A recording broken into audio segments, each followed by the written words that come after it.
Bago po natin simulan mga kaiksena yung ating content mismo dito sa nangyaring nakakalungkot mga kaiksena at talagang nakakagulat na pangyayari po dito sa eskwelahan dito sa May Tacloban po mga kababayan ko, talaga nakakalungkot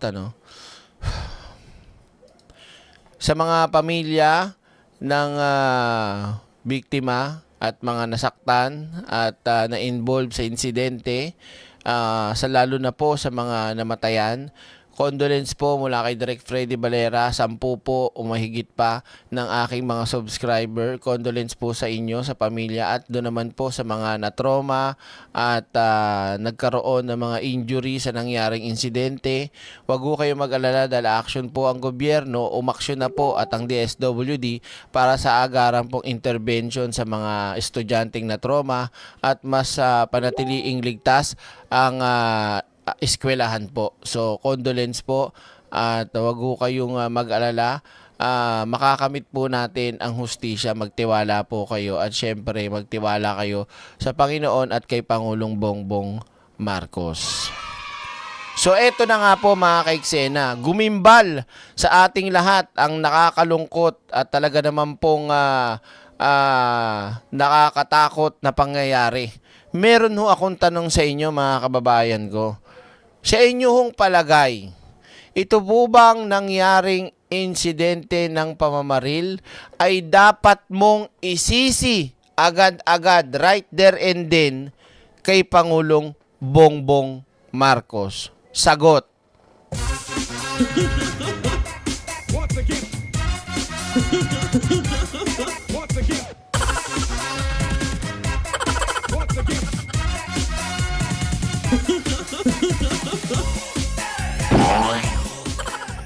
Sagot kayo mga kaiksena. Kasi dito po sa ating pag-uusapan, ito pong Vice President ng Pilipinas, itong putang inang si Sara Duterte, wala na ngang nagagawang matino at wala na nga naiambag na matino, puro kahihiyan at puro na lang ho paninisi sa ating Pangulo at sa gobyerno. Siya ho itong walang ginagawa, gala ng gala at puro na lang po walang, alam niyo yun, kahit man lang hindi niya na ho isipin si Pangulong Bongbong Marcos kung hindi tumulong ho siya sa gobyerno para sa mga Pilipino. Pero bagkus po mga kaiksena, mas inuuna pa nitong putang inang si Sara Duterte ang maggala, mamulitika at banatan ang Pangulo at ang kanyang gobyerno. Boom! Yan po ang ating babakbakan ngayong araw na to dahil sa ipinahayag nitong Vice Presidente ng mga Duterte mga kaiksena. Okay? So kung ready na kayo, salamat sa mga nag-comment at sumagot mga kaiksena. Simulan na natin. VP Sara Duterte sa pamamaril sa Tacloban, dapat daw magising ang gobyerno at umaksyon. Bukod pa ron mga kaiksena, sinisisi nga ng putang inang itong si Sara Duterte ang Pangulo. Okay?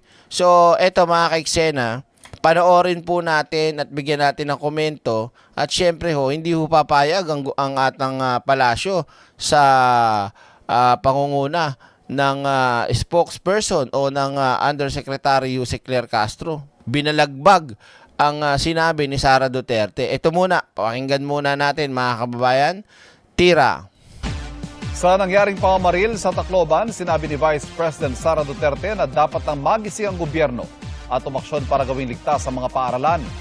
Ayon sa bise, hindi itong unang pagkakataon na may nasaktan sa loob ng eskwelahan, kaya kailangang harapin ng gobyerno ang seryosong kakulangan sa kakayanan nitong protektahan ang mga kabataan. Boom! King inang tong si Sara Duterte, akala mo talaga may nagagawang magaling, tama mga nagagawa lang naman ito, putyo-putyo Diyos ko, tulong lona, tulong lugaw. Boom! May pirma pa. Bukod sa ganong ginagawa, panay pa ang gala ng putang ina. Hindi ho ba? Anong magising? Gising na gising ang gobyerno. Kaya nga, hindi mo ba nakikita yung iniwan at pinagnakawan at kinurap mo na DepEd, ay sobrang nag-improve dahil sa kautusan at direktiba ni Pangulong Bongbong Marcos sa Secretary Angara. Ano po, mga kababayan ko, yung iniwan mo at pangako mo na mga classroom, hindi mo nagawa. Yung curriculum na pinagyayabang ng tao mo na hindi naman ikaw ang gumawa, wala ring kwenta. Yung hinihingi mo na pondo, sa napunta? Pinera mo, tangina mo. Diba? Mamaya na natin yan, 1972. Mamaya na yan. 1972 talaga. Hindi niya naiisip, mga kaiksena. Ito yung nakakabwisit dito sa putang inan to. Kung makapagsalita ho, akala mo napakalinis eh. Kumbaga sa bahay nyo, yung anak mo, di ba? Batugan na nga. Hindi na tumutulong, pasaway pa, perwisyo na, walang ginagawa, ang lakas pang lumamon. Boom! Ang lakas pang humingi ng pera. Pag hindi mo nabigyan, masama ka pa. Ganyan na ganyan ang galaw ni Sarah. Tama ba ako? Tama ba ako? Excuse me, 'di ba? Ano bang tingin nito ni Sara Duterte sa mga estudyante, terorista? Ako, mga kaiksena, dumaan ako sa pagiging estudyante, ano po. At ibang-iba yung panahon natin sa panahon ngayon. Kasi mas maraming nalalaman ng mga kabataan ngayon sa pamamagitan ng social media, internet plus AI. Nakuha ko ninyo, mga kaiksena. At yung mga yan, hindi yan nababantayan ng maayos karamihan ng mga magulang. At may mga, alam nyo, nung araw, di ba, tayo, ang ina-idol natin, artista, basketball player. Tama po ba yung mga ganyan? Di ba? Kasi yun lang ang ating nakikita at madalas na napapanood at hindi tayo nagkakaroon ng contact o pagkakataon para makipag-interact. Tama po, di ba? Kung meron man, pupunta ka sa isang event, ganyan, concert, meet and greet.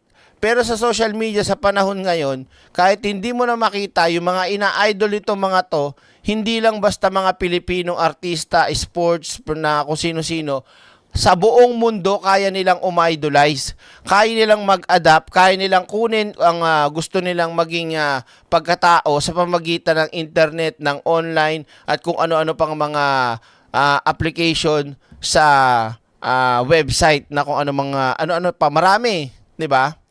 Ako, para sa akin, tawag dito, isolated case na matatawag. Hindi naman kailan ba nangyari ng ganito? Ngayon lang ulit nangyari yung may ganyan eh, 'di ba? At itong pamamaril ng mga estudyante na to ay hindi yan tawag dito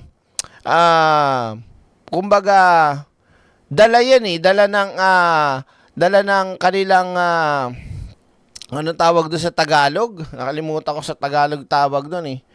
Kumbaga, yung dala ng kanilang personalidad at kanilang pagkatao na nakikita sa online, sa mga video, sa YouTube, sa social media na ina-adapt nila, 'di ba? Hindi kagaya nung araw na pag tayo mga kaiksena nabubuli, talagang bukod sa mababanatang kasuntukan, iyak ka talaga, 'di ba? May ganyan din sa panahon natin, pero yung mga ganyan bugbugan, saksakan ganyan. Pero ito ang makikita natin kung sino ang may kapabayaan doon sa nangyaring barilan. Unang-una, sino at saan nanggaling yung baril. O ngayon, alam na natin kung kanino at nasaan o kung kanino at saan nanggaling ang baril. 'Di ba? Nospi. Yun, influence. Maraming salamat, Nospi. Okay. So, pakita natin mga kaiksena sa balita. Wait lang So, sabi niya na rito, sinisisi niya na kagad yung Pangulo, mga kaiksena. Ngayon, ibibigay ko sa inyo ang balita patungkol dyan mismo. Mag-recall tayo Kasi marami na po ngayong update sa nangyaring barilan. Pero ngayon, i-recall muna po natin yung nangyari nung isang araw. Okay? Ang dami talagang kaganapan nangyari kahapon eh. Breaking news talaga yung shooting incident. Okay? Ito. Yan. Wait lang live po tayo, hindi po tayo recorded. Live tayo ngayon. Wait lang. Oo. Ang dami talagang balita. Nawiwindang talaga ako sa mga kaganapan. Saan na ba yun? Nawala pa. Ito. Yung breaking news. Nasaan na? Ito. Nako. Ano daw? Yan. Oh, yung mga hindi pa po nagla-like, maaaring mag-like na po kayo. Oh, ito. Panoorin natin to. Ba't mali naman to? Hindi ito na lang. Oh. Okay, panoorin natin mga ka-eksena. Oh. Game. Oh, ito At mga kapuso, kabilang po sa iniimbestigahan ngayon ang motibo ng mga namaril na meron umanong target na takutin lamang pero hindi po nakita. Inaalam din ang umano'y posibleng impluensya ng isang online game sa mga suspect. Mula po rito sa Tacloban City, nakatutok din live si Rafi Tiba. Rafi.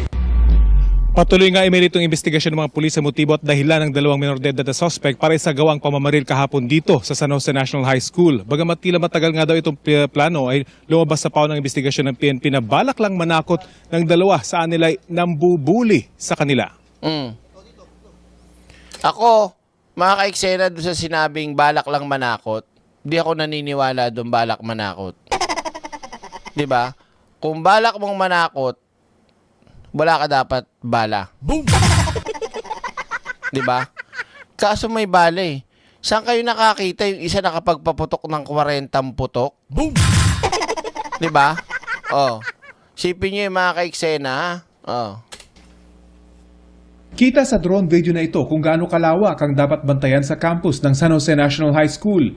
Sa 15 minutong pamamaril kahapon na ikinasawi ng 3 estudyante at ikinasugat ng 20. 2 gusali at 8 kwarto ang pinaputukan ng mga minor de edad na suspect. Dahil nagkagulo na yung mga estudyante matapos magsimula yung pamamaril, iniwan na nila yung kanilang mga gamit, yung kanilang mga bag, pati mga sapatos at mga cellphone doon sa kanilang mga classroom nung sila'y magtakbuhan palabas nitong gate. Ayon sa pao ng investigasyon, nagsimula yung pamamaril ng suspect dito sa bahaging ito ng gusali sa may bandang likuran at naglakad siya patungo dito sa likod nitong gusaling ito kung saan siya namaril at saka siya pumasok dito sa unang bahagi ng gusaling ito at dito na nagtapos yung kanyang pamamaril bago siya tumakas, bumalik ulit siya rito at tumakas dito sa likurang bahagi ng eskwelahan kung saan siya nahuli ng isang kawani ng Bureau of Fire Protection at isang sibilyan. Yung isa naman niya kasama nakatakas pero kalaunan ay sumuko rin. Walang mananakot lang ng loaded, 'di ba, Joker Tena? Loaded eh. Ang dami mong balan dali. Boom. Oh. Ayon sa Philippine National Police o PNP, sa mismong main gate dumaan ang 2 suspect pero hindi sila sabay pumasok. Nasa loob ng backpack at sling bag ang kanilang baril at mga magazine na hindi na-inspeksyon ng gwardya. Mga magazine. Boom. Direct na panood mo na sa Netflix yung Teach You a Lesson dapat gawain sa mga minor de edad. Hindi pa. Ang isa sa mga suspect, miyembro umano kasi ng bala, parang hindi na napigilan yung 14 years old. May targeted daw di umano itong dalawa. Kaso lang nung nakita na negative doon sa dulo na classroom, bumalik, saka na sila nagpaputok. Itong itsura mga ka-eksena nung 15 ba o 17 years old, hindi yan itsura ng ng mangmang sa ginawa niya. Literal na imposibleng yan tawag dito, mukhang leader ng gang eh. 'Di ba? Yan bang hinuli na nakaputi na yan ba yung mukha ng binubuli? Barubatog yan eh. Ikita mo mukhang yan nga ng bubuli. 15 ba? 15 years old yung isa? O sige, 15. Nakita naman natin sa picture mga ka-eksena kung anong itsura, kung anong pangangatawan. Oh. 'Di ba?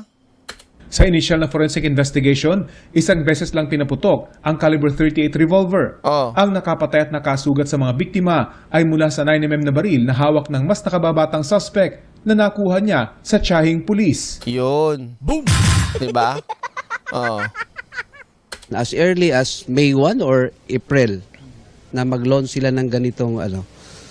Kaya talagang premeditated yung incident. Pero again, pananakot lang ang initial na gusto nilang gawin. Yan po base doon sa sagot nung interview kahapon doon sa isa sa CICL na bata. Nasa restrictive custody na ng PNP ang tiyahing pulis na nakuha na ng service firearm at tiyak na mahaharap sa kasong administratibo. Iniimbestigahan rin ng PNP ang posibleng impluensya sa dalawang suspect ng isang violenteng online game na Gorebox. Hindi ko alam yung online game na yan eh. Gorebox, ano ba yan? Si anyone na may alam dyan? Direct, paano yung kay Sarah? Wait lang, mamaya tayo pupunta kay Sarah. Pinakita ko lang sa inyo yung ginawa ni Sarah. Ngayon, pinapanood lang natin kung ano yung sitwasyon na nangyari para pag binanata natin itong putang ina si Sara Duterte. Boom! Yak! Oh. Isa dito sa nakikita namin itong tinatawag na Gorebox. Parang Roblox lang daw ito at medyo violent yung nasasabing gaming app po. Kaya sa mga magulang, please closely guide your children. Sa bidyong ito naman ay binigay ng isa sa mga estudyanteng naipit sa barilan. May isang puntong nakarinig sila ng boses na nagsasabing pwede nang lumabas. Pero pagtayo nila, nagulat silang nasa labas ang isa sa mga suspect na may hawak na baril. We don't know po talaga kung ano po itiya plano kay what if nayakan layang run ko no pero pupusyon ngayon kami gawas pero we have no choice kay natatakot na rin kami magstay. So nagrun na lang po talaga kami. Isang guro naman ang hanggang ngayon, ramdam pa rin anya ang takot dahil tinutukan at pinaputukan siya ng baril ng menor de edad na suspect. Mabutit hindi siya tinamaan. Tumatalbo na yung mga glass na nababasak yung jealousy papunta sa face ko, sa katawan ko. Tapos yun na yung time na nag-drop na ako kasama dun sa mga bata. Sa pagdalaw naman ni Department of Education o DepEd Secretary Sonny Angara dito sa crime scene, nasaksihan mismo ang tindi ng traumang pinagdaanan hindi lang ng mga estudyante, kundi pati ng mga kawani ng eskwelahan. Mismong principal ng paaralan ay hinimatay sa gitna ng kanyang pag-uulat sa nangyari. Yun yung tinatawag na trauma, which is also very real. Nakikiusap din tayo sa media na sana in a way wag i-glorify kasi yung iba daw, ang sabi nila, yung ibang bata, ang validation nila sa sarili nila, parang yung likes nila sa social media. Paano sila nakakakuha ng likes? Gagawa sila ng kakaiba o kakababalaghan. So medyo tayo, hindi kami eksperto dito pero siguro medyo maingat lang siguro tayo. Ang City Hall naman sa mga magulang may pakiusap. This is a wake-up call to parents. This is a wake-up call to the teachers. It's about time, you focus on your children. We cannot, if you cannot discipline and raise your children properly, don't give them to the government to discipline. That's not our job. Binisita rin ni Angara ang ilang mga estudyanteng sugatan na kasalukuyang nasa ospital. Bukas, balik eskwela ng mga estudyante dito sa Tacloban. Lahat kasi ng klase ay sinuspindi kahapon at ngayon dito sa syudad dahil sa nangyaring pamamaril. Pero itong San Jose National High School, ang San Jose Central School at kalapit na Manlurep Elementary School ay suspendido pa rin ang klase hanggang sa Biyernes dahil sasailalim ang mga estudyante sa psychosocial intervention. Okay, maliwanag tayo Ito pa yung kasunod niyan. Oh.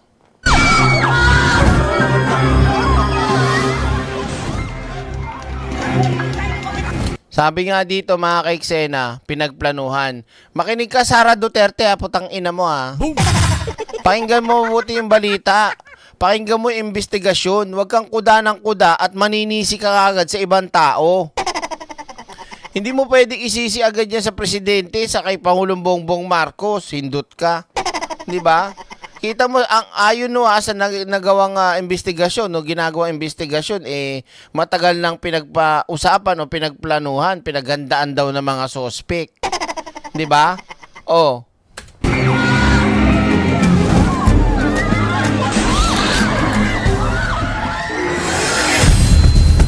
Tila calculated at ready for the consequences ang dalawang menor de edad na suspect sa malagim na school shooting sa Tacloban City. Ito ang lumalabas sa kanilang usapan online habang pinaplano ang krimen. Ang detalye sa agenda report ni Laid Kabakani. Kita sa mga palitan ng Ano to? Let's go! Palit kita bro, what's better? Run or, RN or tomorrow? Now bro, kitaon ta dito, bet. Ba yung mga usapan ng mga Gen Z? mensahe ng dalawang binatilyong suspek na matagal na nilang pinaghahandaan ang pamamaril sa loob ng kanilang paaralan. Sa kanilang naging usapan sa isang social media app, makikita kung paano nila pinlano ang pagpuslit ng mga baril sa San Jose National High School sa Tacloban City. Pinag-usapan din nila kung kailan isasagawa ang krimen, pati ang kanilang mga susuotin. Makikita rin sa kanilang pag-uusap kung gaano sila kakumpiyansa na magiging magaan No bro, we stole it. Minors can be charged. Yes bro, they don't have ang parusa laban sa kanila sa ilalim ng juvenile justice law dahil sila ay mga menor de edad. Bilis po ng pagkalat ng mga screenshot doon sa text messages nila at nakakabahala din dahil parang may alam na inaaral nila nagpapasa ng batas. Pero ganun pa man, nagbigay ng mensahe yung local government natin dito na talagang mananagot yung mga doon sa batas. Sa inisyal na investigasyon ng Tacloban Police, lumalabas din na ang planadong krimen ay base sa Android game app na Gorbox na nilalaro ng 14 anyos na suspect. Naglalaman ito ng marahas na senaryo na lalaro parang GTA. Kaya lang medyo mas cartoonized na low-tech. Pero yung GTA, nilalaro ko yan favorite ko dati yan. Pero hindi ako violente. Kahit nasabihin nilalaro ko yung GTA. ng player, kabilang ang pamamaril. Iniimbestigahan na rin ng Napolcom ang pulis na tiyay ng isa sa mga suspect. Kung sa Nako po, patay tayo dyan, ma'am. ano-mano galing ang 9mm pistol na ginamit sa pamamaril. Posibleng maharap ang naturang pulis sa grave misconduct o grave neglect charges at maalis pa sa serbisyo. Patuloy naman inaalam ng PNP kung kanino galing ang caliber 38 na revolver na hawak ng isa pang suspect. So para mamihintay lang po natin yung result nung nung suko para matrace natin kung saan galing na caliber yung yung tumatama. But as for now, okay. Sir, presume lang po natin ang nagaling allegedly doon sa 9mm. Sa ngayon, nasa kustodiya na ng DSWD ang mga binatilyong sospek. Inaasikaso na rin ng PNP ang mga kasong maaaring isampa laban sa dalawa. Para sa agenda, Laid Kabagani, Billionaire News Channel. Maliwanag tayo dyan mga ka-eksena ha. Sa pagpapatuloy. Yan. Puntahan ngayon natin to. Alin yan, Direk? Ito. Saan na ba yan? Ito. Ito. Pakinggan nyo ito mga ka-eksena ha. Ito na yung putang inang si Sara Duterte.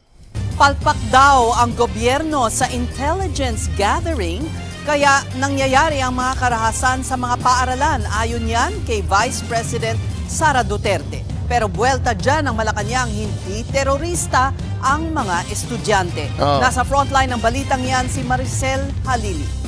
Hindi sila mga terorista. Sila ay mga estudyanteng mukhang di umanong gumunlang sa online gaming na marahas. Yan ang giit ng Malacanang kaugnay sa mga menor de edad na suspect sa pamamaril sa Tacloban City.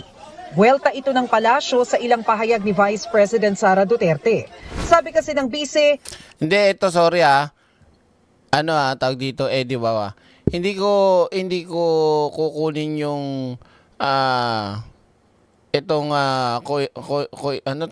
coincidental na part para mawala sa impeachment. Hindi talagang talagang isolated case na nangyari to. Walang to.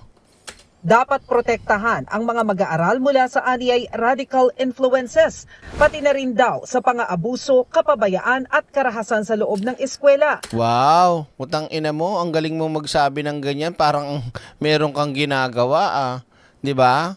Wala ka naman na itulong din Kahit sabihin mo naging DepEd ka, ano bang ginawa mo? Ano bang curriculum meron ka sa matatag? Siguro matatag magnakaw. Yun ang meron. Ito yung isa sa ugali ng mga DDS na ang galing magturo, ang galing mag-lecture. Pero sila naman tong gumagawa ng ganun. Kayong marahas, 'di ba, Sara? Magpapapatay ka nga ng presidente, first lady, tsaka speaker eh. 'Di ba? Hayop na yan. Akala mo siya yung ano dito, santo. Kabayo, oo. Santong kabayo. Oh.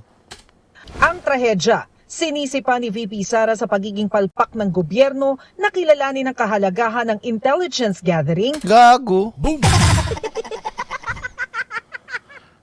Sabi high school, elementary, intelligence mo para sa pagiging terorista, ganyan? O intelligence mo dahil sa, ano ba? Hindi naman kailangan nun eh. Ang kailangan lang sana ng mga eskwelahan na dapat mahigpit na pinapatupad ay yung pag-check talaga ng mga gamit. 'Di ba? Oh. Yun, ito hindi ko sinisisi ng todo yung eskwelahan. Pero may pagkukulang yung eskwelahan dito. 'Di ba? Kung na-check nila na mayroong baril, yung dalawa, hindi yan nangyari. At kung alam nung dalawa na mahigpit ang eskwelahan nila, malamang hindi yan makakapagdala sa loob ng eskwelahan. Gets nyo? 'Di ba? Oh. Naging kampante yung eskwelahan. Pasensya na po pero 'di ba? Hindi naman ho nagkulang ang gobyerno na ibigay sa inyo mga pangailangan ninyo para mas tawag dito, pagandahin, i-upgrade at isaayos ang inyong eskwelahan. Nasa sa inyo na yan eh kung paano nyo i-execute na maging safe yung mga eskwelahan. Bakit naman sa ibang mga eskwelahan hindi nangyayari ang ganyan? Kasi meron talaga silang nagche-check o nagbabantay mahigpit, 'di ba? Oh. Yan ang problema, Sara. Hindi pwedeng tapong ka kagad doon sa presidente, sa pangulo. Bugak. 'Di ba? Oh. At pagtukoy ng mga... Sabi ni BMB Eduardo, ganoon naman talaga palagi, direct, until tragedy strikes. Wala namang may gusto na mangyari itong ganitong klaseng trahedya, 'di ba? Oh, si Sara siguro baka gusto niya. 'Di ba? Oh. Nag-over the bakod sila direct kaya di nakita laman ng bag nila. Ako may sagot ako diyan. Nung high school, vertical din ako. Meron akong hindi ako sumali sa frat, pero tropa ko yung mga leader ng frat. No, at syempre, nakikijoin ako sa mga pero hindi ako nakikipag-away. Nagawa kong magkating classes, tumatalo ng mataas na bakod. Yung tungtungan, magaganyanan kami ng mga kasamahan ko, hawak-hawak, tatalong kami. Pero makalipas lang, nung malapit na kaming mag 4th year high school, syempre talamak nga yung kating classes, ano ginawa na eskwela namin? Tinaasan yung bakod, nilagyan ng barbed wire, hindi na kami makapag-cutting. Nakukuha nyo mga kaiksena. Hindi kasi mababantayan ng gobyerno o ng palasyo lahat ng eskwelahan. Ang mag-i-implement ng security niyan yung mismong eskwelahan. Yung principal o yung management o yung kung ano mang tawag dyan sa ganong klaseng pamamahala ng bawat eskwelahan. Tama po ba ako o mali? Si President Bongbong ba magsasabi na ganto, 'di ba? Kaya nga meron kayong secretary ng DepEd, meron kayong tawag dito principal, meron kayong dean. Kumbaga, sila ang mamamahala pagdating diyan. Halimbawa, gusto ng police, gusto ng security guard, 'di ba? I-request, 'di ba? Kaya malabo na maging kasalanan ni Pangulong Bongbong Marcos. Putang ina mo, Sara, talaga hayop ka. Nanggigigil talaga ako sa katangahan mo. Nakukuha nyo, di ba? Nasa kanila na yung pamamahala. Kaya nga nasa inyo, kaya nga kayo ang itinalaga dyan na principal, kaya nilagay na din dyan eh. Di ba? Tapos gusto nyo pa rin, lahat na lang trabaho ng presidente? Boom! Inantong mga to? Tanga-tanga? Boom! O, nag-agree ba kayo sinasabi ko o hindi? Di ba? Common denominator lang. Nak ng tutsa naman buhay ito. Oh. Mga banta sa buhay ng mga bata. Sabi naman ni Yusek Claire Castro. Oh, dito imbis na akala ni Sara magiging bida-bida na naman siya, nasoplak na naman. Bakit? Bobayle. Boom. Bukod sa isolated case yan, mga kaiksen, ang trahedya na yan. Trahedya, di ba? Sa panahon ng tatay niya, babalik ngayon. Di ba? Tarantado din tong BP na to. Ano gusto niya? Spoon feeding na dapat ang Pangulo lahat, pati sa school, pag nilagyan ng pulis ang school. Di ba? Oh. Nangyari na rin BMB Admin Eduardo, may screenshot ng social media post yung isang shooter. Idol ang Tatay Digong. Naka po! Ano masasabing king inang BP Sara? O kaya? Di ba? Intelligence gathering ano yan? Komunista o terorista? Confi fans. Kaya gusto ni Sara yung ganun, mga kaiksena, mas madali siya makakapagnakaw eh. Oh, sige. Ulitin natin ha. So ngayon, masusoplak talaga siya. Oh. ng mga banta sa buhay ng mga bata. Sabi naman ni Yusek Claire Castro, nangyari na rin naman ang ganitong mga trahedya sa panahon ni dating Pangulong Rodrigo Duterte. Kaya so, wag bago ko ituloy. Nangyari na sa panahon ni Digong. No, at kung meron pa nangyari sa panahon ng nagdaang pang presidente, ano binago? O sige, kay Digong tayo. May nangyari kay Digong. Sara, putang ina mo, anong ginawa ng tatay mo? May nabago ba? Boom! Ano ginawa niya? Ha? Meron bang ginawa siyang patakaran o meron siyang executive order na inutos para sa ganong insidente at di na maulit? 'Di ba? Parang ang nagpa-imbestiga lang, imbestiga. O tapos wala na. O. 'Di ba? Ang inan to. Boom! Lakas kumuda, wala naman silbi, wala naman nagawa. O. hirit niya sa bise. Hindi po ba dapat kung napakagaling niya magbigay ng suggestion? Duterte Honors Cup killed in school. Explosion. Nako. Boom! Galing ni Sara, no? 'Di ba? Oh. Dapat ay tinuruan niya ang kanyang ama para ito ay naiwasan. na-prevent. Oh. May mga pagkakataon po. Hindi talaga nag-iisip si Sara, no? Kasi talagang babalik lang din sa kanya, mababack to you. Halos lahat naman na sinasabi niya, nababack to you. Hindi kasi nag-iisip. 'Di ba? Tatay mo nga, oh. Oh, nangyari. 'Di ba? Na hindi maiiwasan ng mga ganitong sitwasyon, especially sa pangyayaring ito, mga estudyante, mga minor de edad, hindi terorista. So, kita nyo mga kababayan ko ha, yung Vice President na, pakita natin pagmumukha ng Vice President para maganda. Yan. Itong putang inang Vice President na to, ang tingin sa mga anak po ninyo, mga kababayan ko, ay terorista. Ganun po ang tingin niya kasi kailangan niya po daw na magkaroon ng intelligence kineme-eme para sa mga anak nyo. Una sa lahat, ang pwedeng kong sisihin dito mga kaiksena, magulang.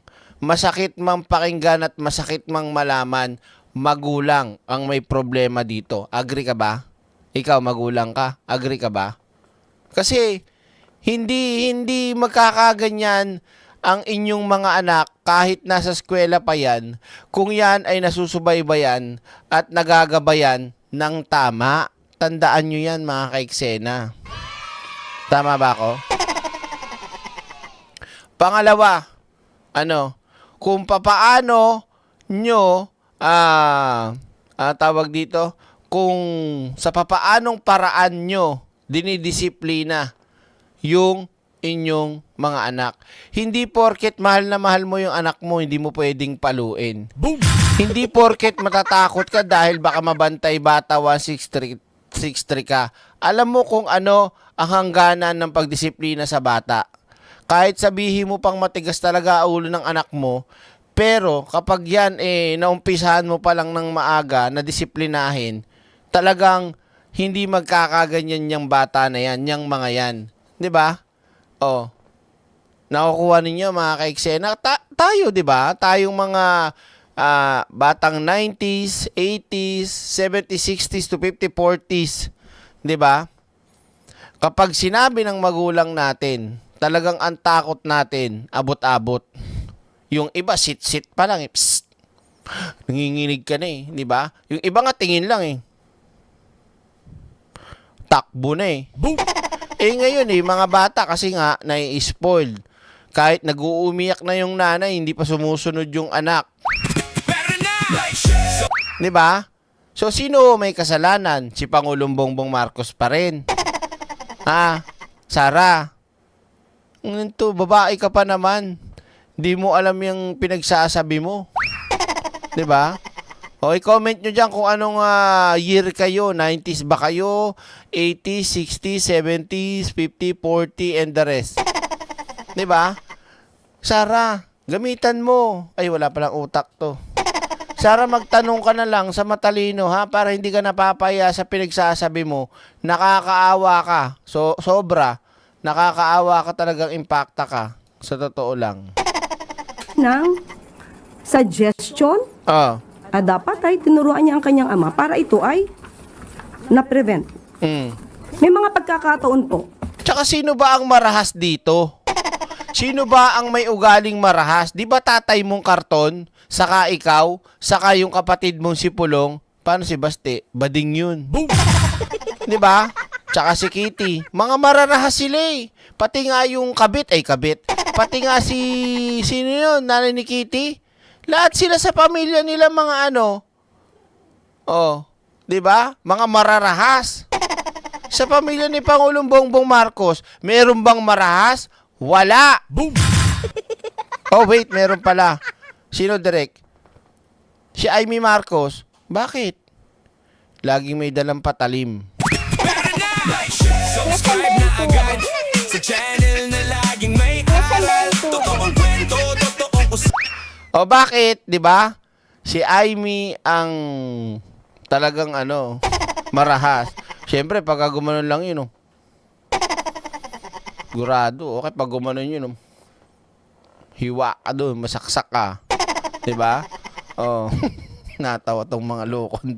Ba't kayo natatawa? Seryoso ko eh. Tuloy natin. Kaloka.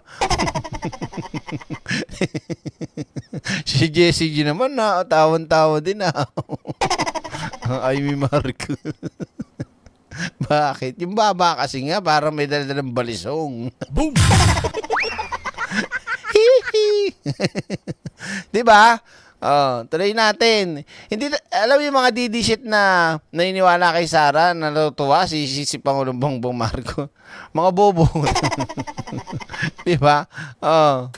Na hindi maiiwasan ng mga ganitong sitwasyon, especially sa pangyayaring ito, mga estudyante, mga minor de edad, hindi terorista. Sa huli, iginiit ni VP Sara na kailangan ng magising ng administrasyon sa sunod-sunod na nawawalang buhay ng ilang menor de edad. Kailangan na raw ang aksyon para sa mas ligtas na mga paaralan. Ikinabahala rin ng ilang mambabatas ang sunod-sunod na trahedya sa mga eskwelahan. Si Senadora Risa Boom!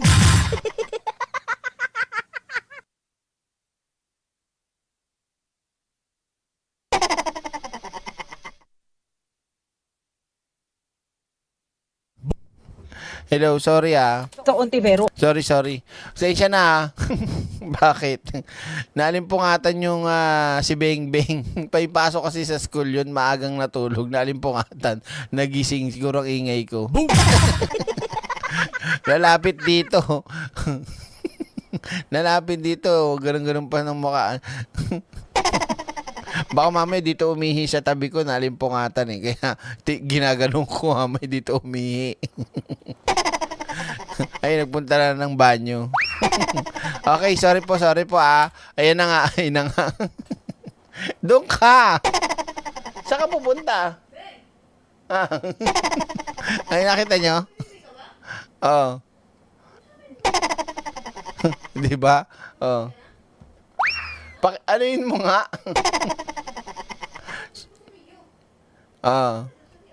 Sige, tuloy natin. Sorry po ah. Hindi ko, nalimpungatan eh. Boom! Natawa tuloy ako. Kasi, kasi yun eh. Tag dito, nangyari na sa kanya yun. Yung bigla siyang nagising. Tapos, imbis na pumunta pa kaliwa, papuntang CR, pumunta pa kanan, dun umihi. Baka mamaya dito ko ihian live eh. Okay na, sorry po. Pinatatawa ko lang kayo. Alam mo, direct may 3 na kaming apo pero malaki pa rin ang takot namin sa nanay namin. Malaki respeto namin sa magulang. Kasi nga, the way tayo pinalaki o the way kayo pinalaki hanggang sa generation ng mga batang 90s, talagang may takot. 'Di ba? Tuloy natin. Aksyon para sa mas ligtas na mga paaralan. Ikinabahala rin ng ilang mambabatas ang sunod-sunod na trahedya sa mga eskwelahan. Si Senadora Risa Ontiveros, ikinadurog daw ng puso ang nangyaring pamamaril. Hindi raw dapat maging lugar ng takot at karahasan ng eskwela para makapag-aral ang mga bata ng walang pangamba. Correct. Kiit naman ni Senador Kiko Pangilinan, may pananagutan sa ilalim ng batas ang mga magulang ng suspect kung naging pabaya sila. Kaya dapat ganap ng ipatupad ang juvenile justice law. Hindi raw pwedeng pakawalan ang mga suspect kahit menor de edad sila. Si Senador Erwin Tulfo naman, iginiit na malamya ang pagpapatupad at dapat lagyan na ng pangil ang anti-bullying law. Hindi raw dapat masanay ang Pilipinas sa mass shooting at bullying sa mga eskwelahan. Sabi naman ni House Speaker Bogie D, hindi dapat maging pugad ng takot at karahasan ng mga paaralan. Dito raw nabubuo ang pangarap ng mga bata. Correct. Kada bata raw na namamatay sa loob ng classroom ay may nawawala ring bahagi ng kinabukasan ng bansa. Si Kabataan Party List Representative Rene Co, tinutulan ang dagdag presensya ng mga pulis sa paligid ng paaralan. Ang kailangan daw gawin, tugunan ang pagkukulang ng sistema ng edukasyon. Ito naman putang inan to, sorry mamumura ko talaga eh. Ito naman na paghahalata ka, sa totoo lang, Kabataan Party List. Sorry po Anong masama kung magkaroon ka ng police visibility sa eskwelahan? 'Di ba? Napaghahalata ka, Reneco, ha? Hindi porket nasa impeachment kineme-eme ka kay Sara okay kami sa'yo. Nanahimik lang ako sa'yo. Di ko kayo binagbabanatan. Di pinagbibigyan ko lang kayo. Halatang halata ka doon, te. Kayo, tanungin ko kayo, mga kaiksena. Okay ba sa inyo na mayroong pulis sa eskwelahan? 'Di ba? Kasi kung tatanungin, super okay ako doon, 'di ba? At least malaman nila kung ano ang gampanin ng isang pulis pag nakita ng mga estudyante. Magkaroon din sila ng takot at respeto sa pulis. Pero syempre, dapat ang pulis na may lalagay doon yung matino, 'di ba? Boom.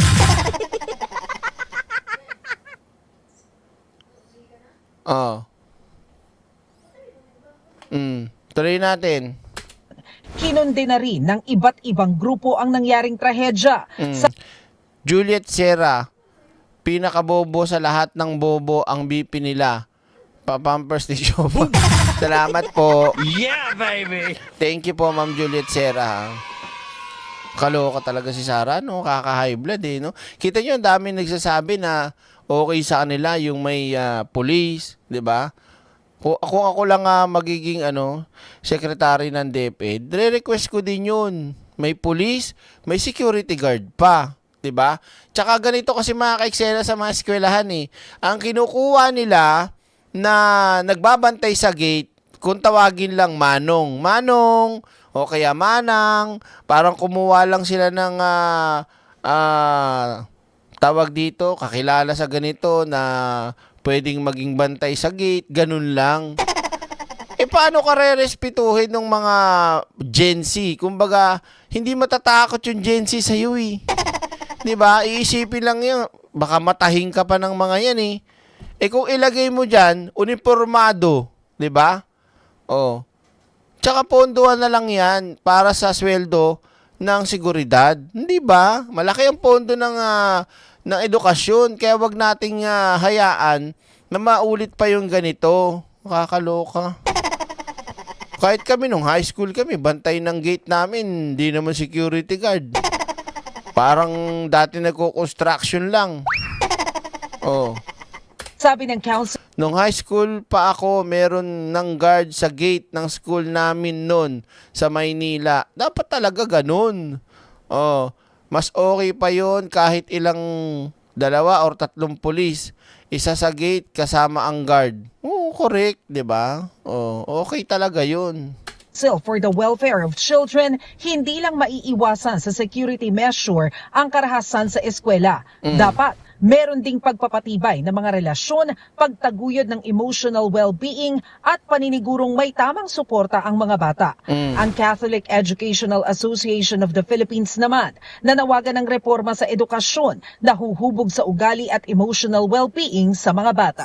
Hindi, alam nyo, sorry po sa sinasabi ng ibang mga kagaya nitong Catholic Education, kineme-eme.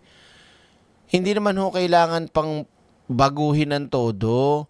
Ang kailangan lang po natin dyan, ang turuan, yung magulang. Magulang. Bago nyo ipasok yung magulang, yung mga anak nyo sa eskwelahan, yung magulang nyo kailangan pumunta sa isang one day na briefing pagdating sa parenting. Tapos every 3 months, ganun ulit. Yun na naiisip ko para laging nagiging aware to mga magulang sa kanilang mga anak. Hindi porket na ipasok mo na yung anak mo sa eskwela, nabilang mo ng gamit, nabibigyan mo ng allowance o baon, okay na yun. 'Di ba? Hindi ganon. Boom! Kaya yung anak nyo nagiging tarantado at nagiging walang ya, base yan sa mga na-influensya katulad ng ibang mga influencer ngayon, mga tukmol. May not like how I answer. 'Di ba? Yung mga nakikita nilang mga influencer na nagbablog dyan ng kung anong kalokohan, yung iba prank nila talagang mapanakit, yung mga ginagawa nga ngayon sa social media para kumita. Sobrang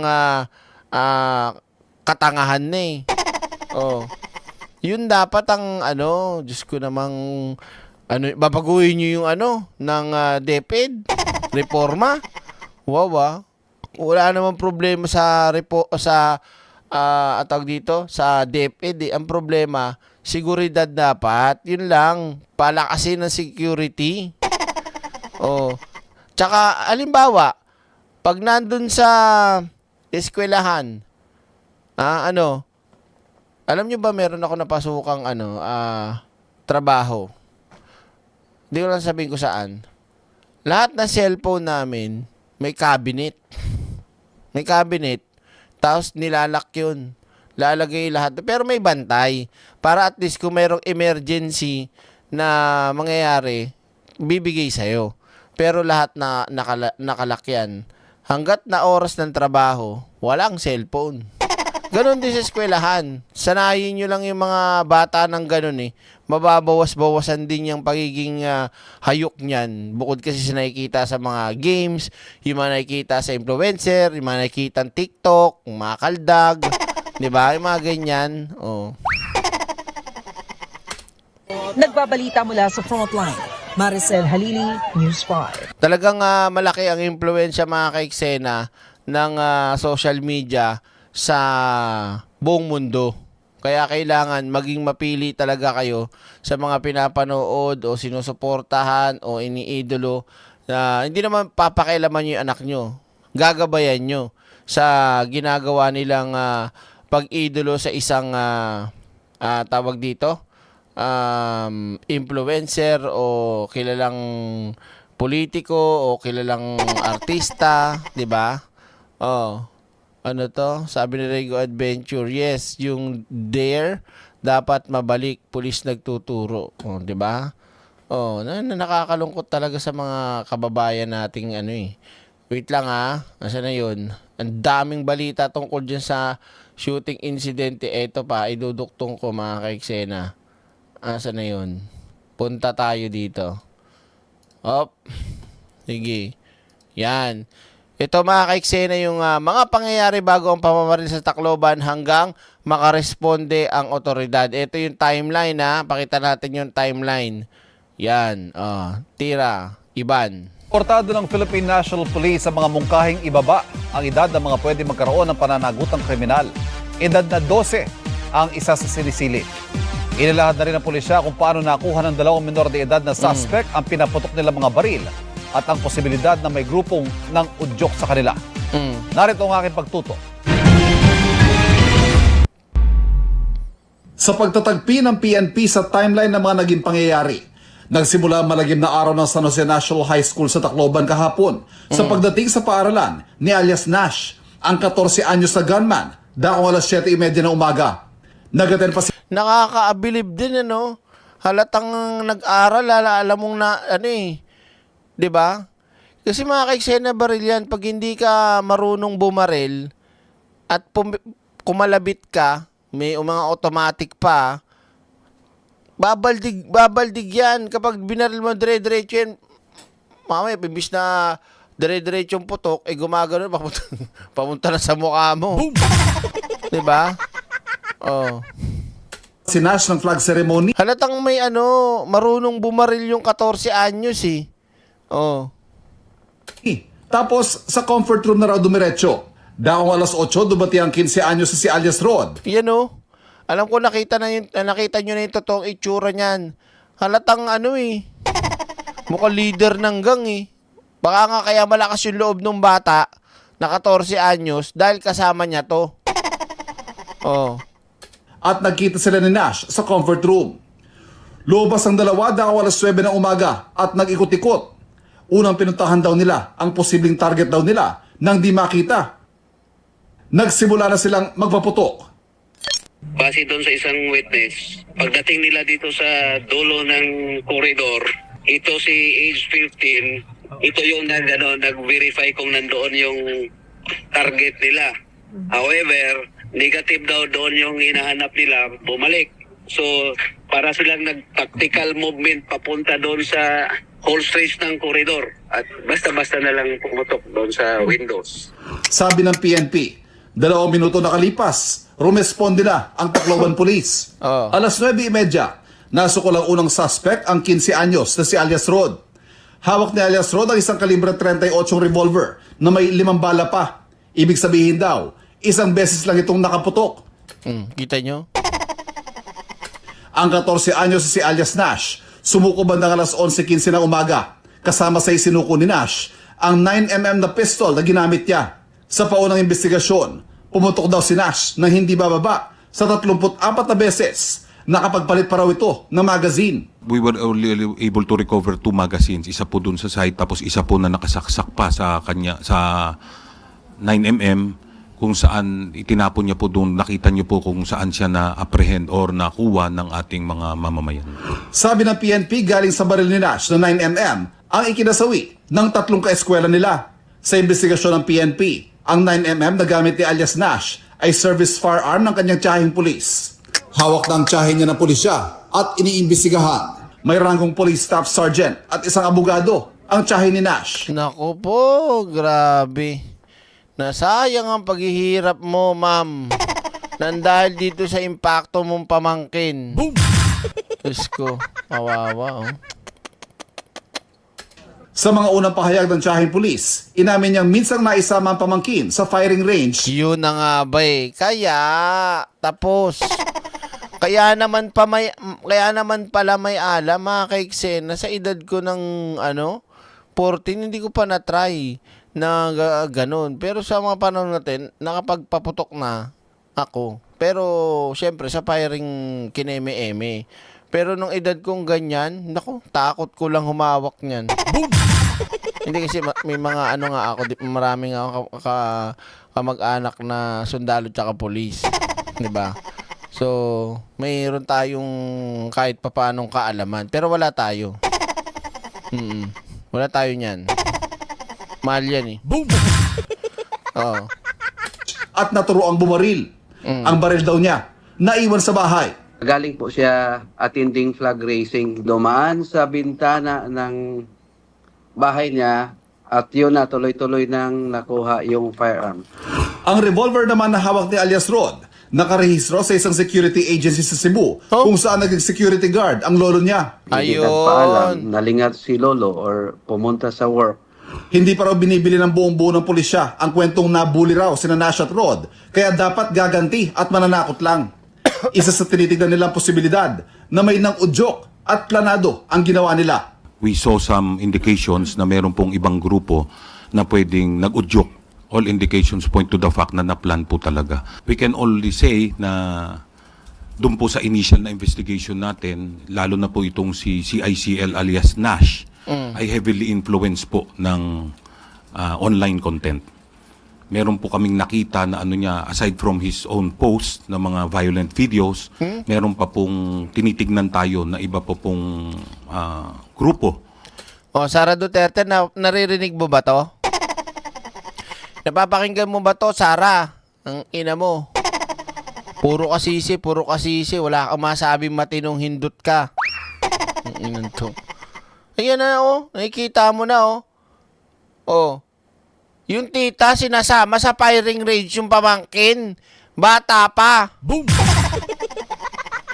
Di ba sana kung binabantayan niya at binibigyan niya ng gabay yung kanyang pamangkin na pag sinama niya sa firing range, hindi ibig sabihin pwede ka nang basta magpaputok, pwede ka nang basta gumamit ng baril sa ganyang mong edad. Di ba? Oh. Sino si Simo? Ayan o, si Simo yung tita. Tanga. Boom! Di ba? Ito si Simo, si Pangulong Bongbong Marcos ba nagturo dyan bumaril? Ano to? Or mga kinakasalihan niya kung saan na pwedeng nag-udyok sa kanya para gawin po ito. Sa group chat din ng dalawang suspect, pinag-usapan pa raw ng dalawa na dahil mga minor de edad sila, ay hindi raw sila mapapanagot sa ilalim ng batas. Kita mo na, meron ngang may tiyahin ngang pulis Abogada pa. Oh, patay ka. Malamang natanong nila sa tita nila o sa tita niya, di ba? Nakakabahala din dahil parang may alam ka na inaaral din nila, nagbabasa ng batas. Kasunod ng insidente ito at ng mga naunang insidente ng karahasan kung saan minor de edad ang salarin, nabuhay ang mga mungkahing amyandahan ng batas para ibaba ang criminal age of responsibility. Ang PNP, pabor dito at bukas daw dito ang Pangulo, ayon kay Palace Press Officer Claire Castro. The PNP is supporting the lowering the age of criminal responsibility po. O, kayo naman, tatanungin ko, pabor ba kayo na ibaba ang edad sa 12 na mapapanagot sa batas? O. Kung ako naman ang sasagot sa tanong na yan, ako payag ako. Legit. Age what, Colonel? We are thinking 12 years old po. Wala pa po na pag-uusapan tungkol sa edad. Pero ang sabi nga natin, kung ano man na maibibigay na version ng Kongreso, at titignan po yan ng Pangulo, pero sa ating pagkakaalam, yes, open ang Pangulo kung mabababa man ang edad po. Bukas din ang Malacanang sa mga mungkahing paghihigpit sa mga social media platforms at online games na marahas at maaaring nakaka-impluwensya sa mga kabataan na gumawa ng masama. Ivan Mayrina, nakatutok, 24 oras. Kaya dapat talaga mga kababayan na ito, ulitin ko lang po para dun sa mga ka-eksena natin, mga kababayan natin na may mga anak na maliliit pa kagaya ko. No, talagang gawin natin ang lahat ng makakaya natin para magabayan, masubaybay. Hindi naman natin sinasabing babyhin mo yan, pero kahit papaano, patikimin mo ng ng hagupit ni tatay, ni nanay. Boom! Diba? Hindi mo naman papatayin yung anak mo at hindi mo naman para sobra ng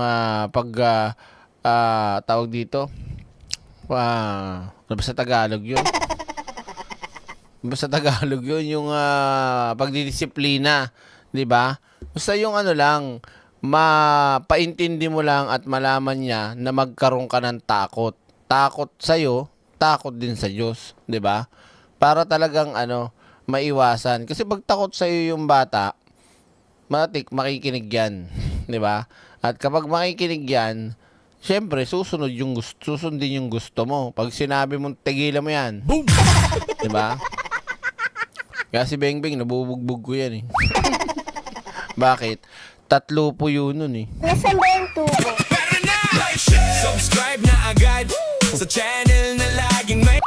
Hindi ko sinabing maltratuhin niyo yung anak nyo.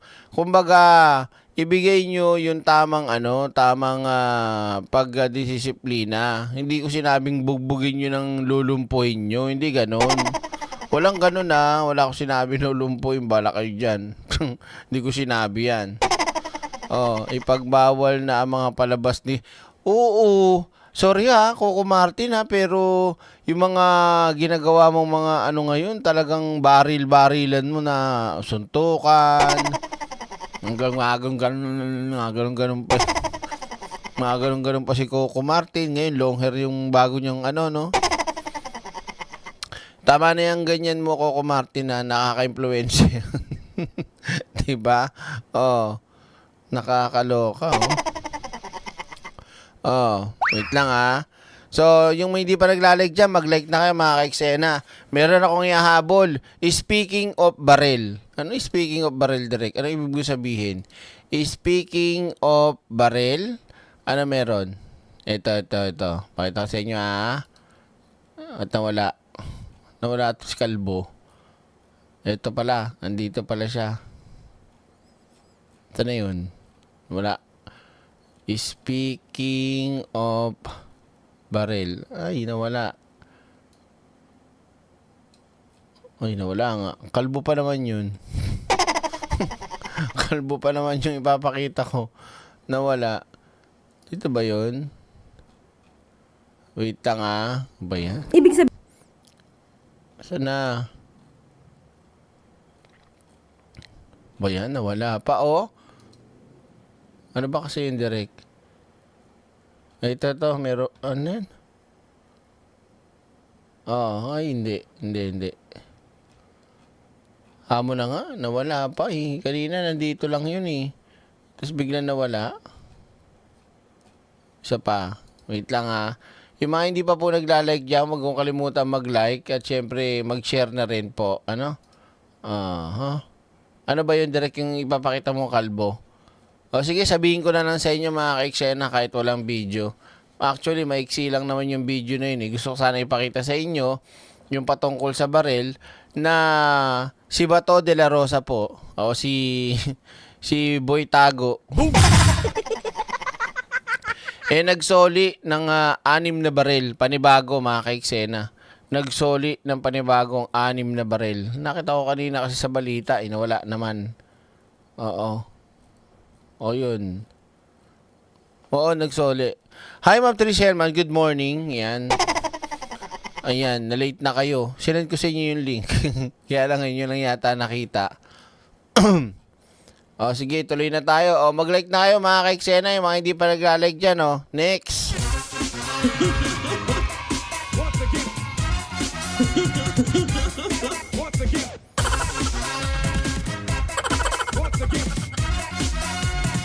Nakita ko pa sa balita, yung saganang chismisan, meron din komento patungkol dun sa sa tawag dito, sa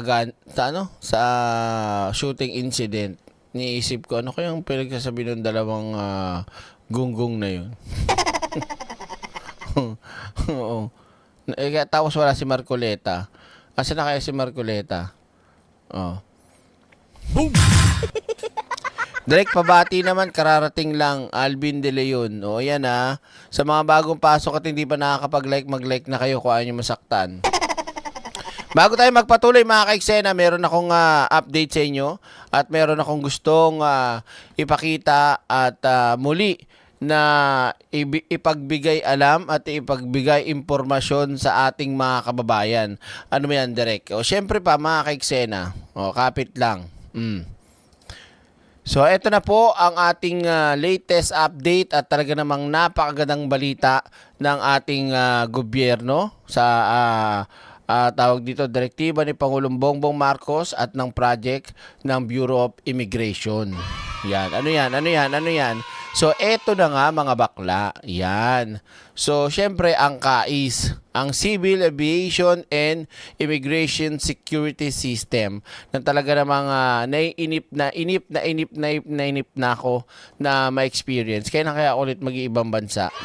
Oo. Yan. Ang sabi dito, wag magpakampante. Bakit? Oo. 'Di ba? Kasi mga ka-eksena, dahil dito sa proyekto na to at improvement ng Bureau of Immigration, KAIS, magiging better ang security at safer travel. Oo, mga ka-eksena.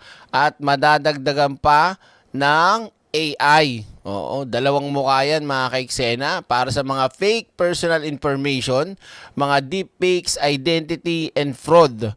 At syempre, ang pang-aabuso sa sistema.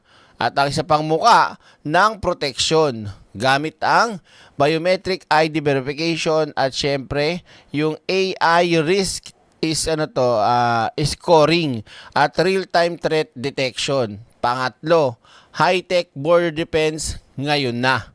So pinag-isang teknolohiya na mas maayos na biyahe, mas ligtas na bayan. Ayan, nakikita nyo, di ba? Mas matibay na hangganan, mas ligtas na Pilipinas, sabay sa ASEAN sa Asia. Nako naman talaga, napakaganda. But wait, there's more mga ka-eksena. Ano yan? Ito. Yan Modern border threats are invincible, digital, and constantly evolving. Sigurado, alam niyo, maraming mga kaganapan sa pagdating sa usapin ng tawag dito, mga borders ng bawat bansa. Pero sa atin, talagang lulupitan mga ka-eksena at pagagandahin para protektahan ang bawat Pilipino at ang bawat gateway para wala nang makakatakas ng mga impaktong mga pakawala o mga tawag dito, yung mga pugante kagaya ni Bato, Are Rocket, kung sino-sino pa. But wait, there's more again. Yan. Natid sa atin yan mga ka-eksena ng KAIS. At paulit-ulit ko nga po sa inyo sasabihin na talaga pong napakaganda nito mga ka-eksena. 10 taon na tayong nasa top tier, pero totoo lang mga kababayan ko, totoo lang, mas mabilis pa rin ang tech-enabled trafficking kaysa sa kakayanan ng ating law enforcement. Siyempre, kailangan talaga natin ng high-tech, digital, AI, lahat-lahat, mga ka-eksena. Okay? At siyempre, lunok lang ako. Hindi pwedeng sabihin okay na tayo. Kailangan talaga, kumbaga yung sino ba yung nagluluto ng pagkain? Okay na to. May not like how I act. Hindi yan. Ito. So, kailangan talaga ng improvement at talagang mas improve pa ng improve para mas lalo tayong makasabay sa buong mundo. 'Di ba, mga ka-eksena? Dahil lang sa hindi pwedeng okay na to nang dahil lang sa nakaraan, kailangan pa nating pag-igihan ang laban. Yan. At patunayan, ang bagong recognition na binigay kamakailan ng expatriate groups retirement abroad, INDE, na number 1 retirement destination sa mundo, ang Pilipinas para sa 2016. At ang AI, dalawang muka na ginagamit ito ng trafficker para lumago at magtago, pero magandang balita mga ka-eksena, na pwede rin na ating gamitin ng AI bilang panlaban sa kanila. Kailangan natin ng high-tech na border defense at ngayon, yung proposed KAIS project, AI biometrics na nationwide coverage at walang gastos ng gobyerno, yan ang sagot para mahuli ang traffickers bago pa man sila makapasok. Sabay tayo sa ASEAN at hindi na tayo nagkakandaugaga sa kukulangan ng gastos. Bakit? Kasi sagot yan mga ka-eksena, wala tayong gastos. Ano yan, PPP, di ba? Thank you Abigail Cabral Yan. So mga ka-eksena, kung iisipin ninyo, maganda hindi ang programang ito, kayo ang tatanungin ko. Lalo na po doon sa mga kababayan nating pabalik-balik, palabas at pabalik ng bansa, yung mga madalas mag-travel at syempre yung mga OFW nating kababayan. Maganda hindi. Kung ganyan lang sana ng ganyan yung nababalitaan natin di ba? Good vibes na good vibes kasi kagaya ko talaga mga ka-eksena, danas ko yung hirap ng sistema dati. Kaya ngayon, kung ganito na magiging sistema natin, talaga pong napakaganda ng magiging improve ng ating mga paliparan at ng ating Bureau of Immigration dahil sa CAIS o Civil Aviation and Immigration Security Services. Yan. Subscribe na agad sa channel na laging may aral. Totoong kwento. Saka yung type, yung AI na sinasabi nyo, oo, ginagamit yan ng mga masamang tao, panluloko, kaya namemeke at kung ano-ano pa. Pero may magandang dulot din ng AI, kaya kailangan gamitin sa tama at gamitin moderately ng naayon sa kung ano mang tuntunin ng isang ahensya o ng isang programa para makatulong. Kasi kung ako tatanungin nyo, sa akin gumagamit din ako ngayon na ng AI. Pero hindi yung, kumbaga gumagamit ako ng mga AI sa tugtog, AI sa pag-i-edit, pero hindi para mag-fake news, di ba?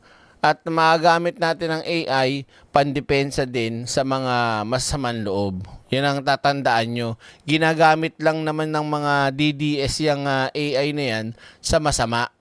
Boom! Diba? Kaya sa Bureau of Immigration, maraming salamat po sa ganitong klaseng upgrade project na dala ninyo. Saludo, 100%. Subscribe na agad sa channel na laging may aral. Totoong kwento, totoong usapan. So kanina pala maraming salamat Ma'am Abigail Cabral at kay Tony Gepiala. Maraming salamat po At tawag dito, ingat palagi. Tapos na, hindi pa, wait lang. Punta naman tayo dito mga ka-eksena. Asa na ba to? Yan, ayusin ko lang Ay, ba't napunta doon? Dito pala tayo. Yan, para sa karagdagang balita natin. Asan na yun? Balik tayo kay... Ano na, wala. Ba't ganito to? Yan. Ito kilala nyo ba mga ka-eksena, yung isa sa namatay na nabaril sa shooting incident? Alam nyo ba na kinikilala siya ngayon bilang isang bayani dahil sa ginawa niyang pagsakripisyo ng buhay niya para mailigtas ang kanyang mga kaklase. Siya mismo ang humarang sa pinto at nag-lock daw di umano, kaya siya ang nabaril. Siya ang tinamaan at nailigtas niya yung kanyang mga kaklase. Ito po mga ka-eksena, talagang kahit ako, mapaproud ako dito sa batang to Walang ganun bibihira yung ganung klaseng bata o tao na hindi natakot para sa sarili niya, bagkus inuna niya na isara o harangan yung pinto ng classroom nila mga ka-eksena. Sa totoo lang, ito pakita natin Tita Mel, Tira.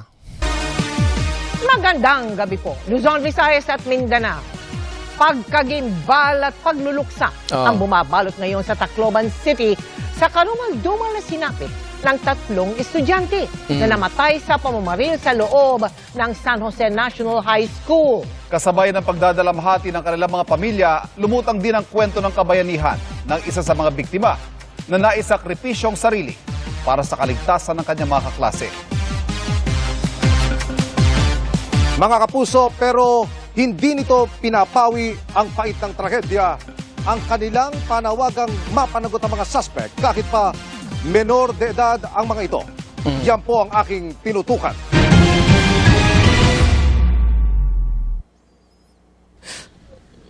Gusto ko lang, I'm sorry.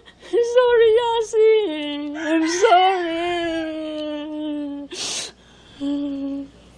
Wait lang po pero ako, disagree ako dito.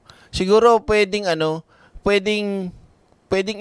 i-picture mo lang yung pamilya ng intervene mo lang ng pero para i-highlights mo pa ng ganito, nakakaawa lalo no.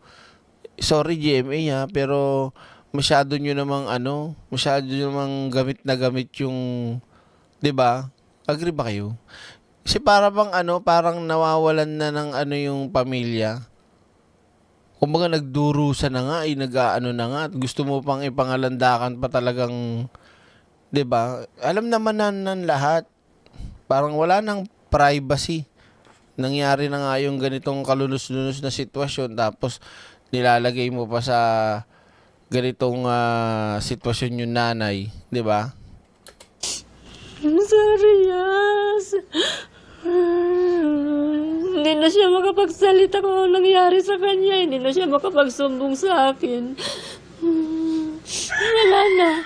Ang sir, pwede naman sabihin na ang pamilya ng biktima na ganito, na na talagang abot langit, ganito ang magulang, hindi pa para paiyakin mo ng paiyakin pa yung nanay dun saan, nagdadalamhati na nga yung nanay. ligtas yung anak ko kasi nandun sa paralan. Doon pala magtatapos yung buhay niya. Abot langit ang paghihinagpis ng mga magulang ng 15 anyos na si J. Ayan, ganyan lang. Okay na yan, ganyan. Eh, para mo pa yung, di ba? Minsan, wala din kayo sa hulog, Jamie. Direct, baka i-copyright ka. Sorry po. Yan si Separa, grade 9 student na nasawi sa nangyaring paumaril sa San Jose National High School kahapon ng umaga. Si Yasi, ang estudyanteng kumuha ng viral video na ito na nagpakita sa sinapit ng kanyang mga kapwa-estudyante sa loob ng kanilang silid-aralan.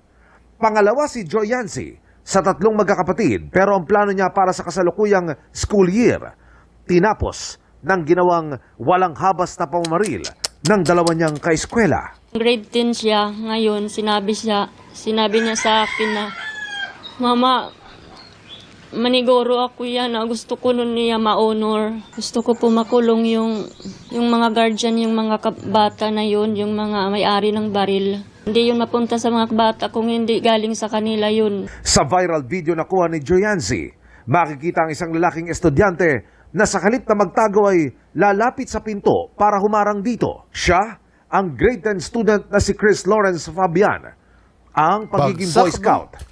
Bagsak sapol Hinarangan niya pinipigilan niya makapasok Binaril nitong kung 14 anyos ang bumaril yata dyan Kanyang naisabuhay hanggang sa huling hininga. Bakit po ba siya nakapagsalba pa ng buhay sa inyong palagay? Kasi po, nakabukas po yung pintuan, naririnig nila yung putukan. Sinarado niya yung pinto, hinihila naman nung gunman yung pinto, hindi niya binitawan. Nagalit yung gunman, binaril yung pintuan, lumusot po sa kamay at sa heart, sa lungs niya. Sabi po nila, hero siya kasi kung hindi daw po niya ginawa yun, marami pang namatay sa mga kaklase niya. Yan ang tunay na bayani, hindi mga putang inang mga 18 kargador nagpipiling bayani. Ito ang totoong bayani, di ba? Makikita sa viral video ang pagtama ng bala kay Chris habang nakaharang siya sa pinto. At sa isa pang video, makikitang duguan na siyang nakahandusay sa sahig. Sabi pa po niya sa teacher, tsaka po sa mga classmate niya kasi tinutulungan siya. Sabi niya, iwanan niyo na ako, umalis na kayo, iligtas niyo na yung sarili niyo. Pumasok lang po siya ng school para patayin lang po, ng ganun-ganun lang. Hindi lang po yung mga bata ang manugot, pati po ang mga magulang nila. Ang 12 anyos na nakababatang kapatid ni Chris, sugatan din habang tumatakbo palabas ng eskwelahan. Nung simulang umalingaw yung mga putok ng baril, nasa ka anak? Nandun po sa room namin kami lahat. Malayo ba yung mga bumabaril sa classroom niyo? Malapit lang po. Nasa kabila lang? Opo. Tapos nun, bigla sila pumunta sa Chico. Namaril na sila. Namaril? Dalawa lang sila, may mga kasama pang iba. Dalawa lang po sila. Hindi po yun bully. Maraming naman balang ginamit kung bully yun o di sana yung nambully sa kanya, yun na lang yung pinunteriya niya. Bakit lahat ng estudyante? Bakit lahat ng estudyante ang pinunteriya? Hindi lang isa, hindi lang marami sila. Ang 14 anyos na si Ayesa Nicole Dazo, nakunan pa ng video habang bukat sa labas ng eskwelahan, makarang tamaan ng bala pero hindi rin siya naisalba. Justisya, makulong iya, makulong. Hindi rin na mababalik at sinabuhit ang anak ko.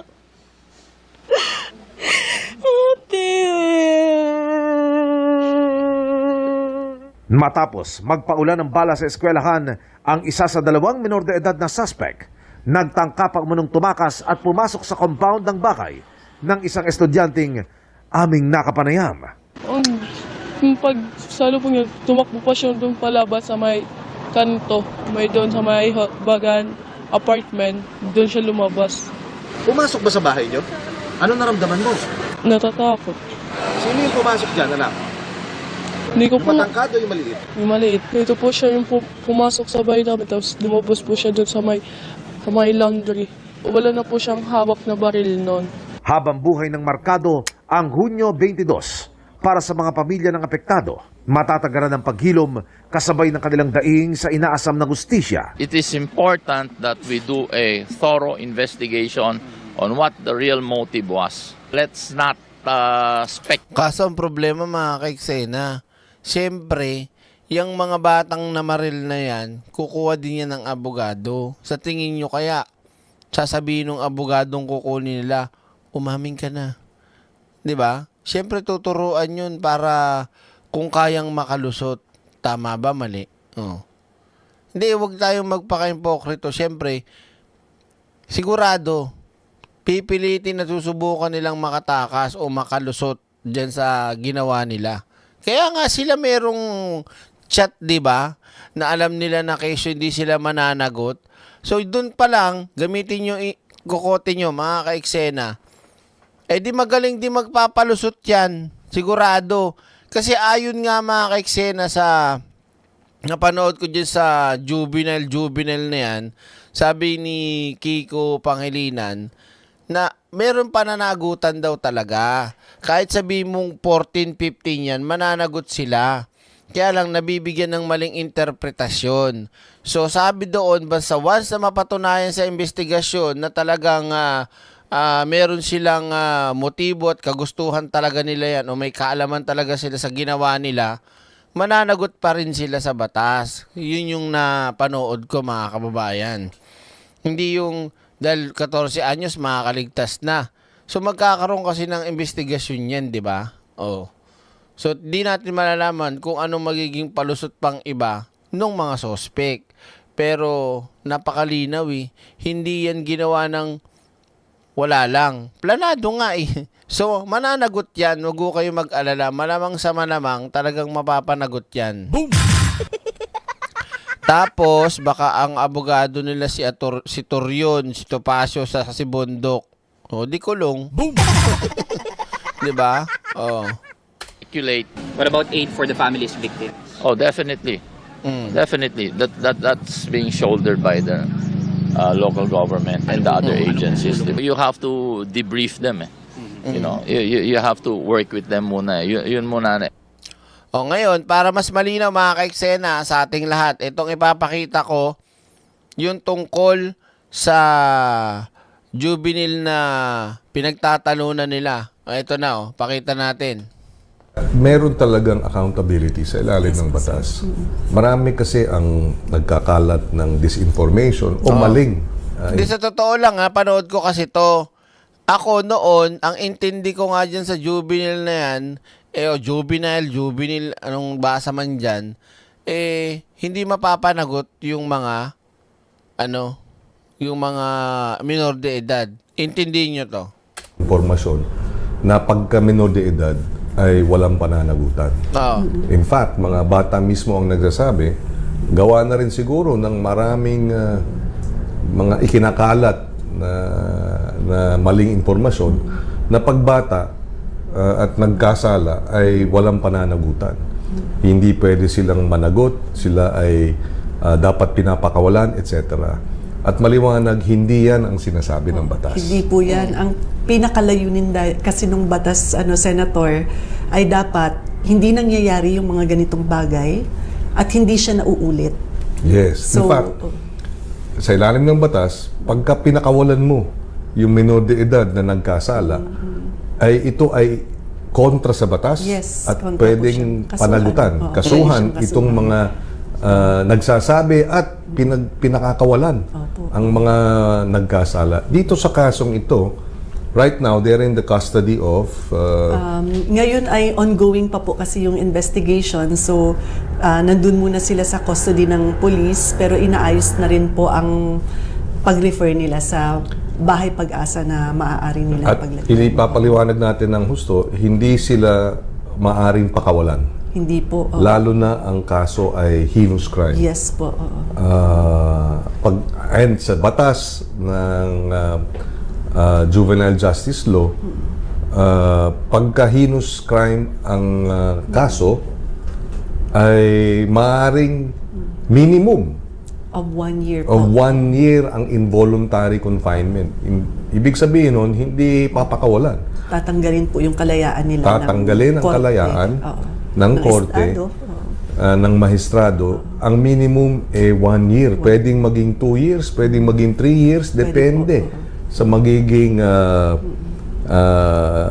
progreso nung kanyang kaso. Opo, no? tama po yun. So, uulitin natin, hindi dapat pinapakawalan ang mga menor de edad na nagkasala. Mali yun. At kontra yun sa batas. Ang pangalawa, pagka menor de edad, hindi daw 15 anyos pataas, ay walang criminal liability. Hindi rin yan tama. Ang ano kasi ngayon, parang sinasabi nila dapat above 15, below 18 with discernment. Yes. So conditional siya na criminal liability.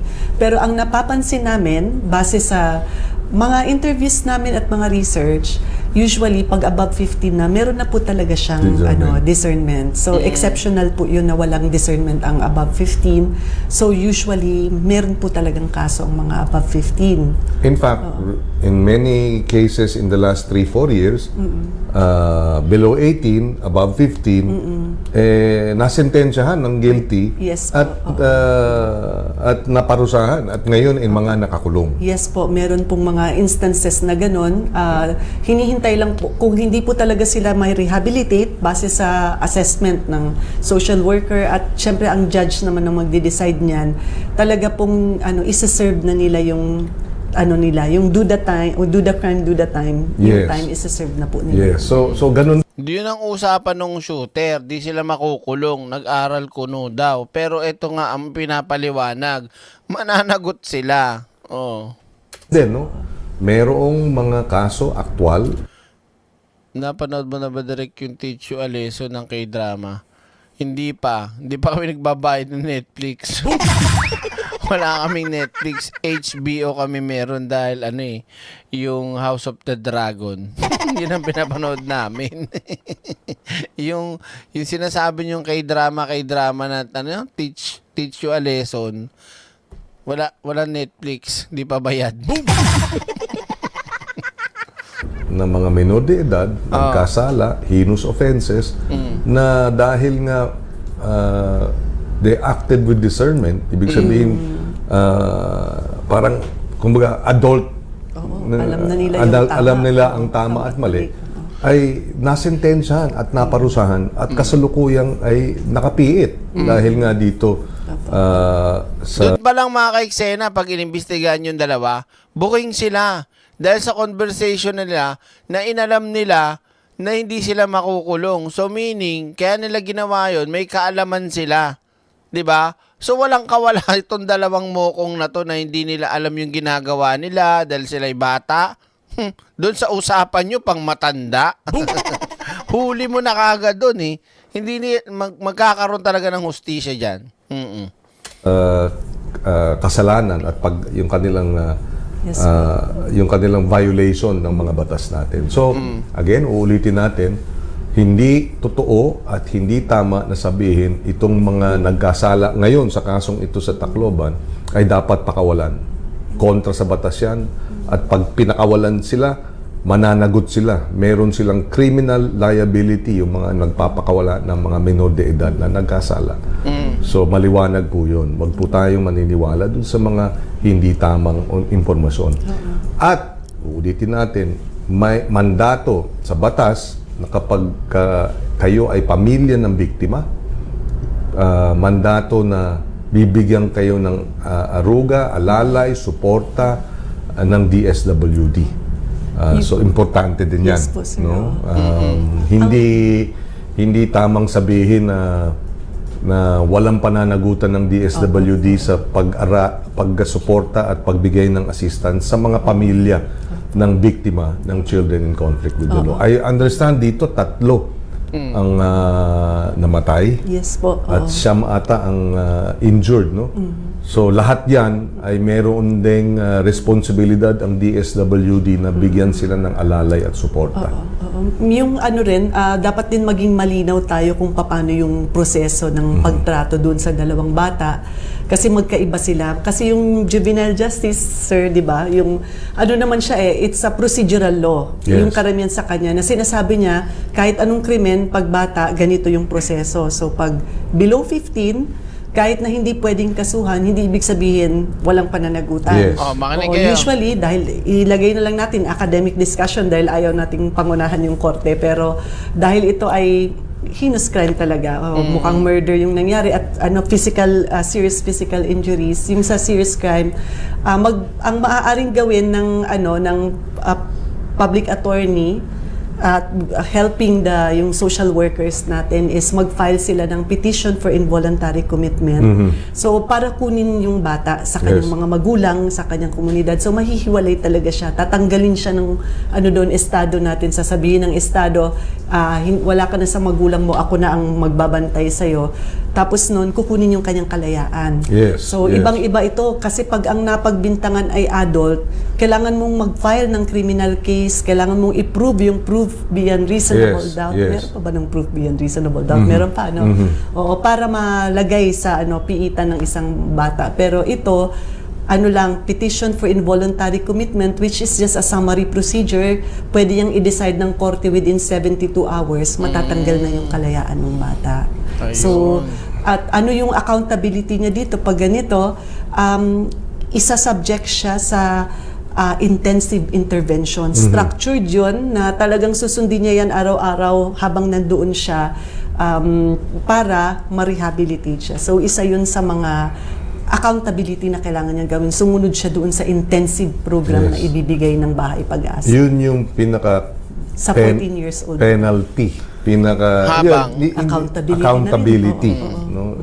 Doon yung pananagutan. Merong pananagutan. Tapos magkakaroon din siya, mag-undergo siya ng mga counseling, psychiatric evaluation kasama din doon kasi importante na maipakita niya yung ano ba yung naging epekto nung ginawa ko yung ginawa niya doon sa mga tao at pangalawa, kailangan magkaroon siya ng remorse. Yes. Yung pagkilala ng kakulangan o siya'y nagkasala. Siya'y nagkasala. And then, yung isa pang usapin siguro is dapat din ipaliwanag sa ilalim ng batas, hindi ba? Yes po, sir. Na pag napatunayan nagkulang ang mga magulang sa sabihin natin naging pabaya. Yes. Meron din pananagutan. Meron din, sir, civil.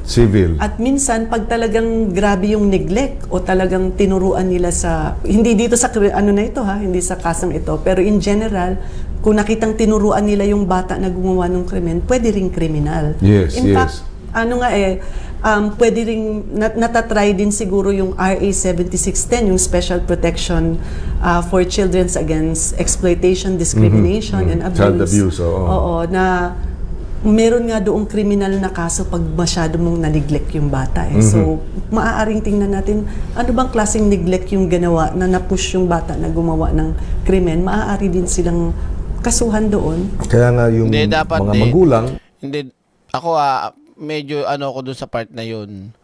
No, hindi na dapat titignan pa kung neglect kung gaano kaano yung neglect. Ikaw magulang yan eh. Pananagutom mo yan tapos ang usapan. Boom! 'Di ba? Alam mo ako managot niya, magulang niyan, 'di ba hindi? Sino magulang? Kung ikaw, di ikaw. 'Di ba? Yun lang yun. Paano pa, wag titingnan pa kung gaano kaano yung neglect ng magulang. Kaya nakagawa ng ganyan anak mo kasi kapabayaan mo yan. hindi lamang hindi totoo na walang pananagutan ang mga bata. Hindi totoong dapat silang pakawalan. At isa pa sa mga magulang, pwede kayong managot. Maging daños perwisos, even criminal liability. Kung kayo ay nagkulang sa pag-alaga at kayo ay naging sangkot o kasabwat dito sa naging hindi tamang pagkilos ng mga bata. So even adults are parents, di ba? Can be held liable. At halimbawa may daños, yung mga magulang ang mananagot doon sa civil liability. Meron yung magulang ang maaaring managot doon. Naintindihan nyo mga kaiksena? Maliwanag ba yan? Nagkakaintindihan ba tayo? Kung naintindihan nyo, paki-press 1 lang. Let's go sa go.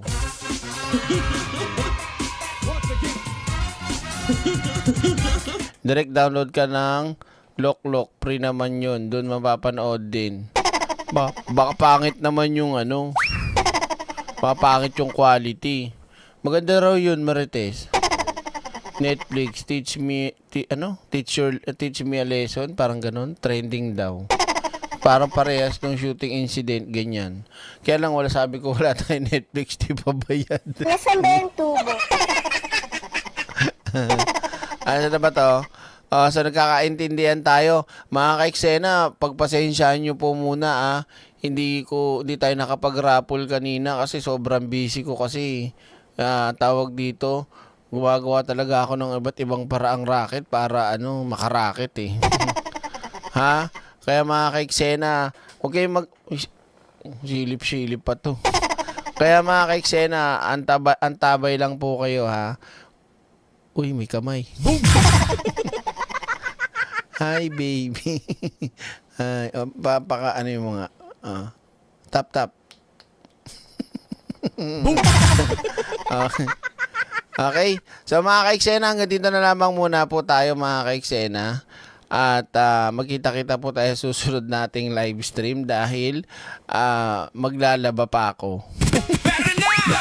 Subscribe na agad sa channel na laging may aral. Maglalaba pa ako pagtapos nitong live stream natin. Kaya magkita-kita po tayo muli sa susunod na live stream. Basta po pagka magra-raffle tayo, magse-set up na ako ng premiere kung anong oras para makita nyo kaagad, ha? So, yun. Abang-abang lang po. Okay? Direk Chris Ulo versus Sangkay. Oh? Ano meron? So, maraming salamat mga kaiksena sa ating mga moderators, sa ating mga subscribers at sa mga super chat. Maraming salamat po. Mag-iingat po kayo at syempre wag pong kalimutan na maging mapanuri at mapagmatsyag sa bawat makikita po ninyong mga balita o mga post sa social media, lalong-lalo na po pag nakita nyong galing sa mga didilis yan, matik fake news. Okay? So, maglalaban na muna ako mga kaiksena. Magkita tayo susunod nating live stream. Pakisuportahan naman po yung aking mga ina-upload na mga edited na o yung mga pinutol na nating mga videos. Kasi nga, talaga ako. Kailangan ko rumakit. Okay? Maraming salamat po. God bless you again tomorrow. Ito po yung lingkod. Nag-iisang direktor ng bayan, Direk Freddy Valera. Maraming salamat po and I love you. Good night. Yeah, mic check 1, 2. Ito ang boses ng katotohanan. Walang plastikan, walang pakitang tao. Direk Freddy Valera Official. Pero na, like, share, subscribe na agad channel na laging may aral. Totoong kwento, totoong usapan. Direct Freddy laging may kaalaman. Like, share, subscribe mga boss. Solid ang content, walang kupas. Good vibes na may inspirasyon. Direct Freddy para sa lahat ng henerasyon. Diretso magsalita, walang paligoy-ligoy. Bawat salita may laman, hindi puro ingay. Mga topic na swak sa masa, mga kwentong tunay na tumatama. Hindi kailangan magpanggap para mapansin, kasi katotohanan ang laging dala rin. Simple lang pero may dating, kaya maraming tao ang naaabot din. Mula umaga hanggang hating gabi, mga videos na may saysay palagi. Hindi lang basta content na pampalipas oras, kundi gabay din sa pang-araw-araw. Kapag may issue sinusuri ng maayos, hindi nang huhusga, mas gusto malinaw. Lahat may matututunan na aral, habang nakarelax sa pakikinig ng bawat detalye at usapan. Kaya kung gusto mo na may kabuluhan, ito na ang channel na